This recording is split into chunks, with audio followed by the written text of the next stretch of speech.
In this week's Signal Emitted 4.5.1 release candidate number 2, a look at an awesome new feature for 4.6, the PR for the new editor team, Material Maker release 1.4, and of course we have our creator spotlight, game of the week and tip of the week. Welcome to Signal Emitted, your weekly news video for Godot related news. I'm Voylin and we'll be getting 4.5.1 very soon. So we are getting close to a more stable 4.5 release with the upcoming update. More critical bug fixes have been added to 4.5.1 and we might be seeing the actual release quite soon. There's no officially announced like release date or anything, but maybe in 1 or 2 weeks we'll be seeing the full release. And the sooner that this version gets out, the sooner the attention can be fully focused on the 4.6 release, which is at this moment at 38% completion.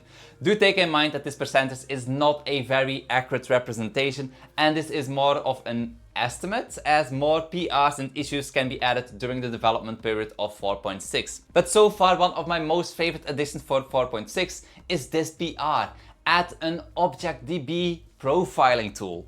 This is a new tab for the debug menu, which allows you to take snapshots of all objects running in your game at the moment of taking the snapshot. And this will make it very easy to look at all the objects that were present on that moment.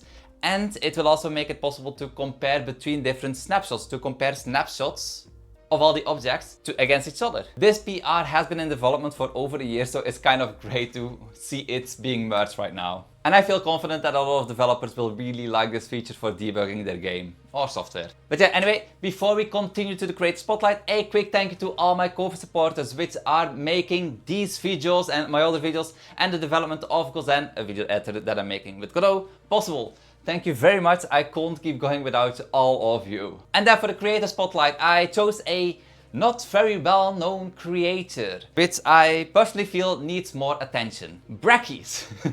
Yeah, everybody probably knows him. He's the Unity guy who disappeared 5 years ago to come back last year and make some awesome Godot tutorials. If you haven't given a watch to his Godot videos yet, I'd really recommend giving them a good watch. How to make a game, how to DD script, how to make a 3D game and lighting in Godot. These are honestly some of the best videos that you can watch to get started with Godot. If you're new to game development, give them a watch. They're gold.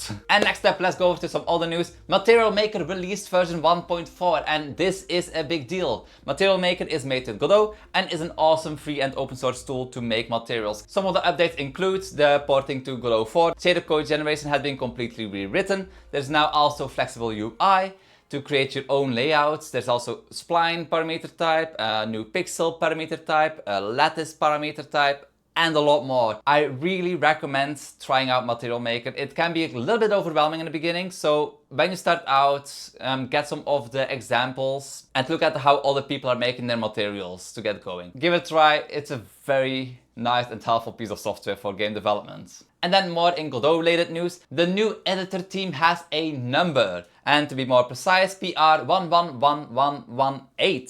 Some people seem very happy about this new team and other people are really not happy. In this PR, it will be in a link in the description, you can follow the discussions about the implementation of this new team. And one thing is certain, it's still going to take some time before this PR will be ready to be merged. Let me know what you think about Godot changing its default editor team in the comments below. But stay polite please. And then next up, for all the game jammers out there, the Godot Wild Jam is going to start very soon. So far 430 people have joined and yeah, it's kind of the month of Halloween, so if you're more into building horror games, why not join the Scream Jam 2025? Unlike most game jams, Scream Jam doesn't really have a specific theme except for horror. There are also prizes to win, but so far over 7,000 people have joined, so good luck getting into the top 3. And then there's a little bit more of Godot specific news. The Godot Showreel has closed submissions on October 1st, and since October 6th, people, financial supporters, can vote on which projects they think deserves to be in the Godot Showreel this year. If you're a financial supporter, be certain to vote for the games and applications that you want to see appear in the Godot Showreel. And then let's go over to Game of the Week. And for this week, I present to you Tenkemo? I think that's how you pronounce it. Tenkamo is a cozy multiplayer open world game packed with adventures. This game focuses on exploration, collecting resources and building. You can build things like homes, but also factories. There's no release date announced yet, but there's a big following for this game already with many people excited to play it. So wishlist the game if you think this game looks interesting and if you want to give it a try. At first this game was going to be a free game with microtransactions, but they decided to not do any microtransactions and just put a price on the game itself. But yeah, anyway, there will be a link in the description to wishlist the game. And then up to tip of the week. Did you know that you can very easily create a screenshot system for your game? The way you can take a screenshot in Godot is with the following line: get viewport, get texture and get image.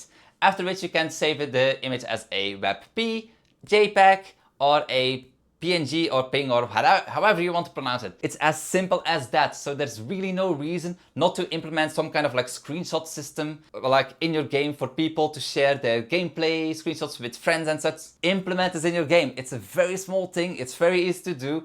It's just one line of code and maybe a second line if you want to have like a key shortcut. Yeah, anyway, it is simple, so do it. And we're already at the end of the episode. First of all, there's no add-ons. I'm running a little bit out of time.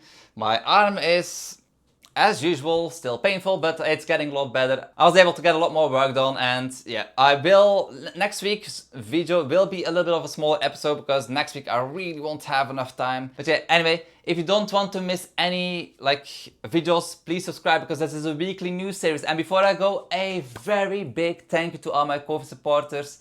The support has been amazing, and without you guys' support, I basically cannot really keep making these videos and work on Gozen, and yeah. I really appreciate you guys. Thank you very much for watching this video, for supporting me on Ko-fi, yeah, for everything. Thank you very much, and I'll see you all in the next one. Bye bye.